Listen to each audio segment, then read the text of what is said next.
Ladies and gentlemen, Their Excellencies President of Ukraine Volodymyr Zelenskyy and President of Estonia Alar Karis. Statement by the President of Ukraine. Thank you very much. Distinguished guests, Mr. President, distinguished journalists. First of all, I want to thank President Karis and the entire Estonian people for their unwavering attention, for their respect, for their support of Ukraine and support of Ukrainians. During these days, President Karis is visiting us as the incumbent president for the last time. But we are always waiting, and we remember and do not forget that your presidential term coincided with all the years since the beginning of the full-scale Russian war. And every year, whenever it is needed, we receive the necessary help from you. We are true friends and partners. President Karis was here in Kyiv 2 days, exactly 2 days before the full-scale Russian invasion. Throughout the war, we have met with the president and reached agreements on numerous occasions. Always, I am grateful to Estonia for the level of cooperation we have achieved, for the unwavering principled stance in assessing Russian aggression, and for our joint European actions in defense. Estonia provides us with military aid, and we support each other's security capabilities. There is a drone deal format between us.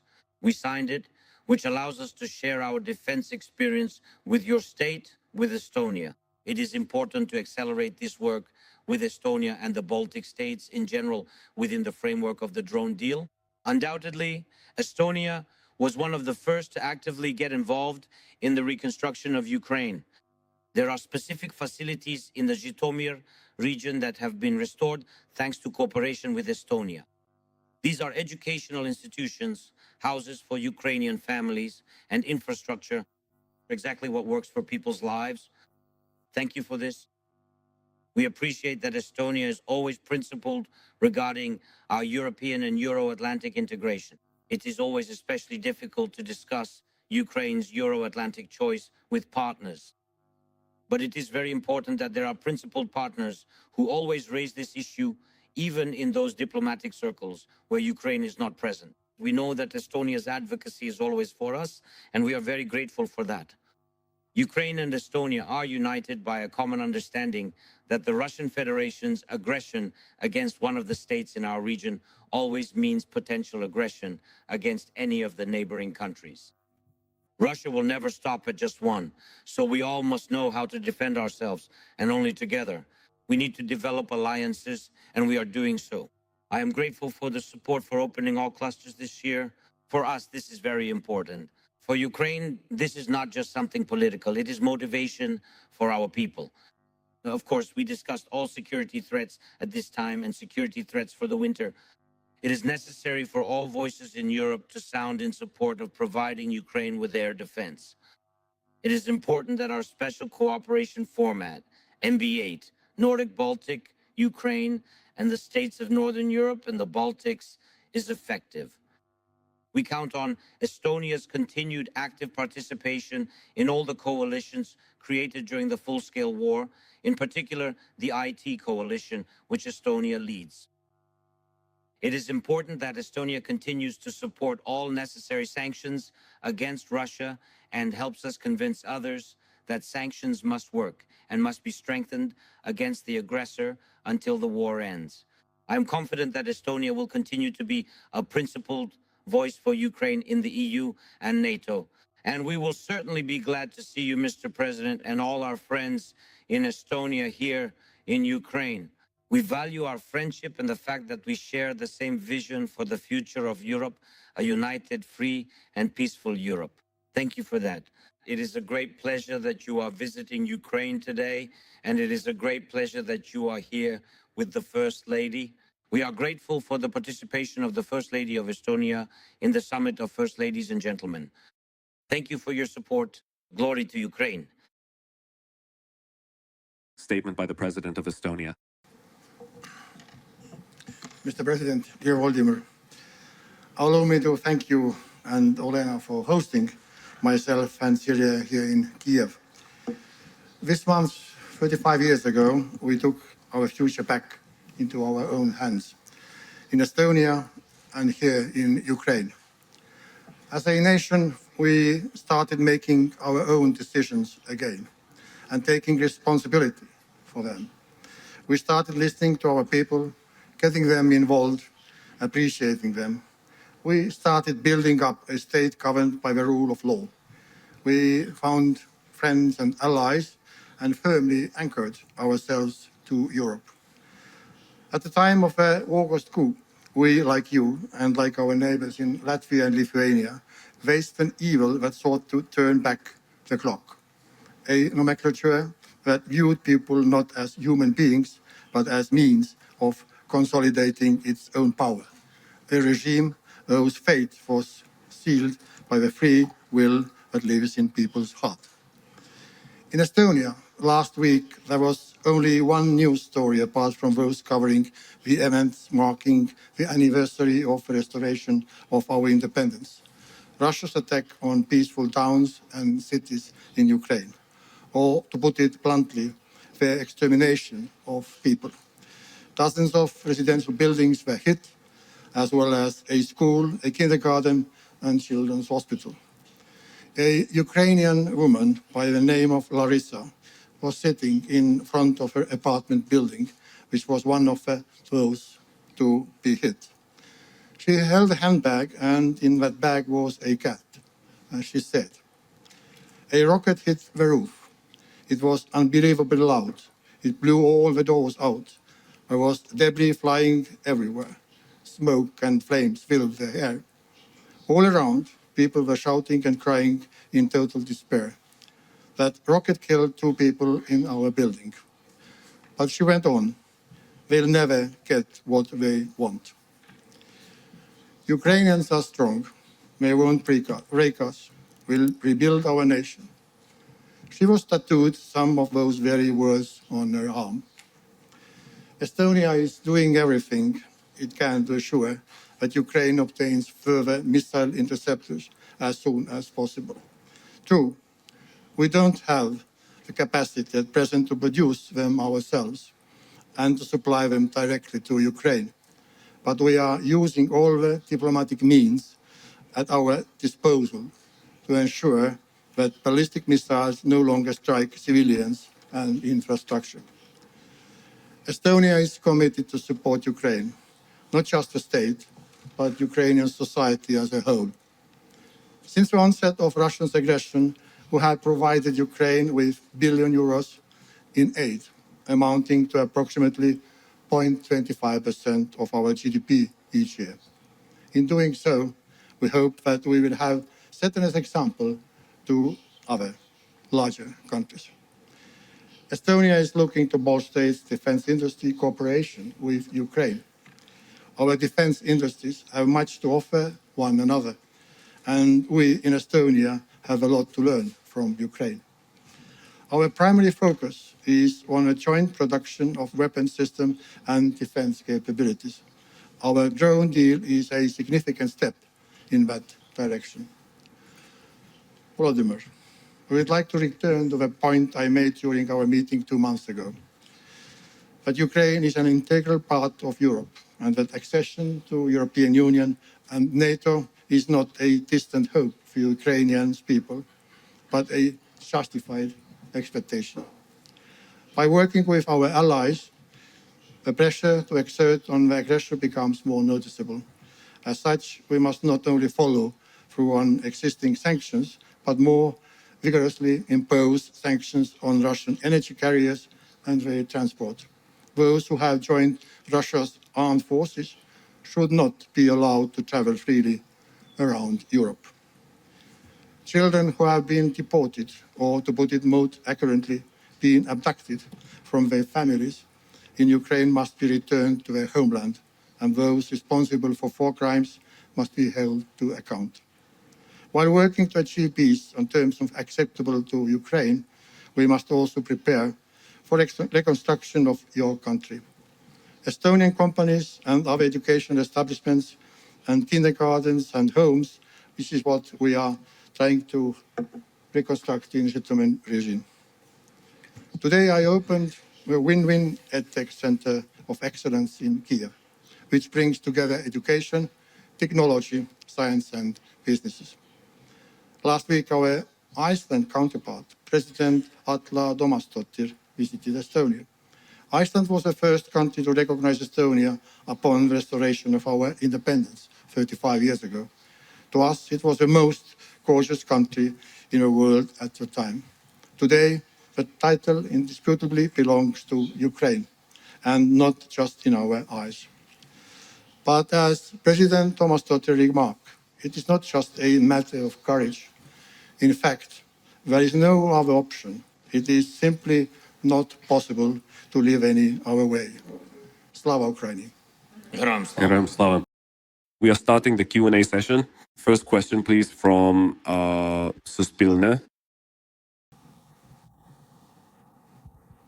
Greetings, Darjana Matjan-Zolbin, Suspilne. Mr. President, I have a question for you. And first of all, it will be a question regarding SCALP. We know that Britain has already given the green light, and France has supposedly given the green light as well.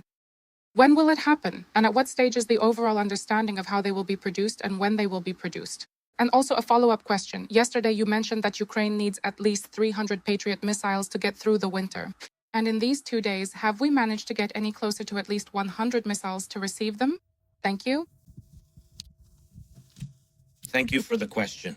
I want to thank all our partners who were visiting us on August 23rd, 24th, and 25th. We received confirmation, you are right, from Britain. We were waiting because before that we spoke with Emmanuel on the phone a couple of days ago. He confirmed to me the unblocking of SCALP and the licenses. We were waiting for a positive response from Britain.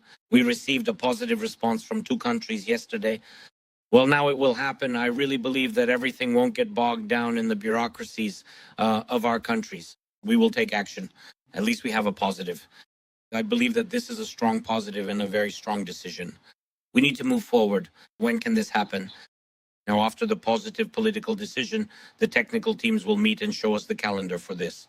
And just like yesterday, there was a decision that in 7 to 10 days, we will already have a schedule for Freya when we will meet, where we are getting blocked with which company, with which country something isn't working out, because everyone is very serious about this, very determined, serious. We will unblock everything. That's regarding the licenses. Next, I would say that in our package, we have defense aid from Lithuania and Finland, which they have brought. Furthermore, we have Norway, which has confirmed 9 billion in funding. This is outside of EU funds, 9 billion from Norway for 2027. This is very serious. And separately, we will be dealing with Freya. They will also finance, I think that they will help us finance the development of the office very quickly regarding Freya. They really want this. We will be working on this project with them. Next is support for the regions, several packages regarding the support of our regions. This is direct support for the regions from one state or another. We received it from Belgium, from Denmark. They have the Mykolaiv direction there. Estonia supports Zhytomyr. Veteran policy, there are several packages. We are grateful for this. Specifically for the Veterans Forum on this day, Germany, Belgium. Germany separately supported Ukraine with an energy package. Sweden is providing a serious financial package for funding the production of Ukrainian drones. We are grateful for this. With Norway, a drone deal and a strategic partnership, that is what we signed. We will keep moving forward. We received, I won't say from which of the states, confirmation of several Crotale air defense systems and missiles for them. And we also received AIM missiles. These are very important missiles for us. We use them to shoot down enemy missiles. And to be honest, I also won't say, well, and a few more Patriot missiles have arrived. How many? I cannot say, but a few. We need more. We need more. We are grateful for what President Karis just said. We are grateful to Estonia for the 0.25 and for the confirmation that this same budget will be maintained for the next year, 0.25 of military support for Ukraine, as well as the confirmation of separate funds within the framework of the drone deal. We have discussed this with Latvia. Already understand the volume, the approximate volume of money for this year and for the next year regarding the drone deal. Also, this is co-production, and 90% of the drones that will be produced will go to Ukraine. And, well, not bad overall. Thank you, partners. Moving on to our next and final question, if you would be so kind, Delphi. Please. Thank you. A question for President Zelenskyy. You just reminded us that 4.5 years ago, Alar Karis was here in Kyiv. I will remind you that he said then, we are united with Ukraine, we will not turn away, and will continue to support you in every possible way. Estonia has confirmed these words with its actions. Is Ukraine ready to come to Estonia's aid in the same way in the event of a Russian aggression, in particular by sending soldiers with combat experience? You also thanked Estonia, the Estonian people. You thanked them the day before yesterday.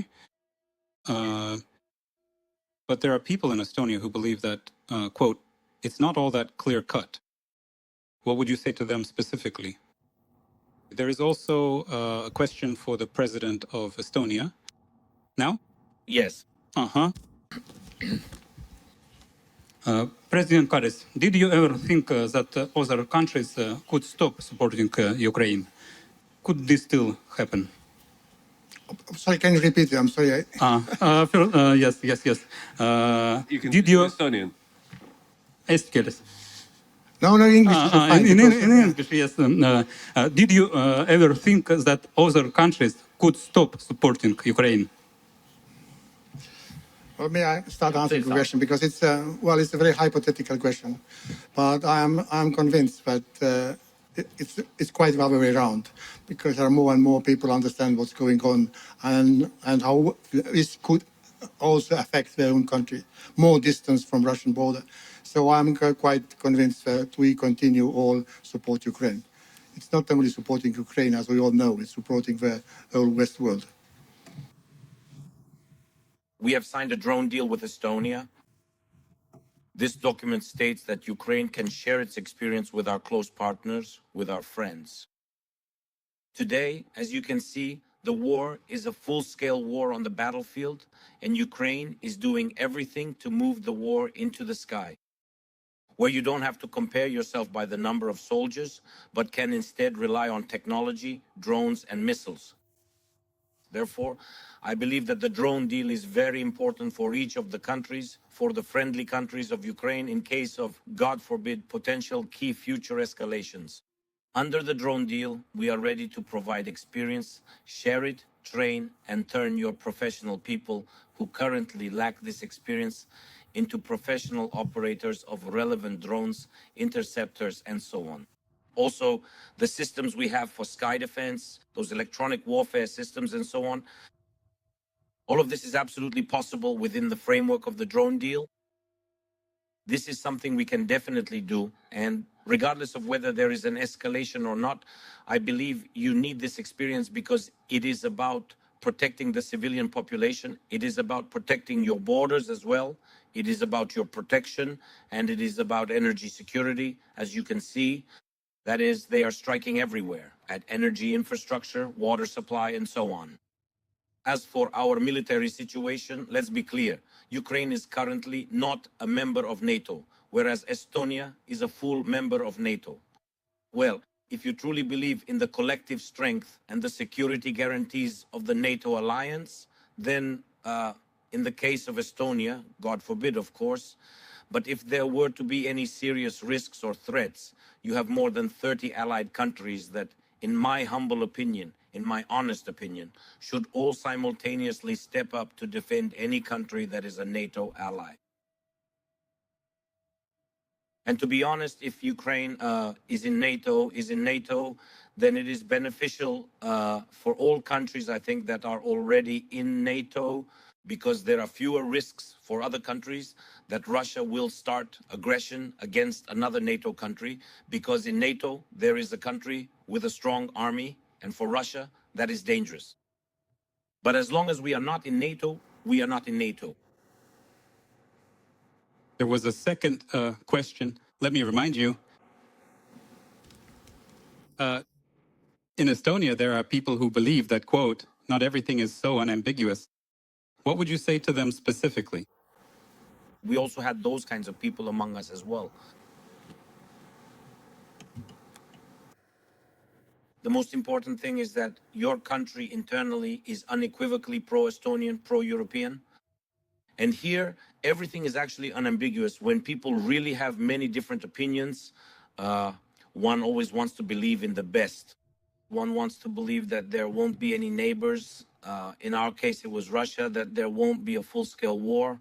One really wants to believe in that because no one wants war. Well, and that's why I think that with the Russians, everything is unambiguous. May I also reply to the first question? So, to my best understanding, in Ukraine, there was a survey that 70%, around 70% Ukrainian people are ready to go to Estonia or to come to Estonia to defend our country. So this is a very big number. So we really appreciate that. Панове президенте, вдячні за ваші відповіді. Прес-конференція добігла кінця.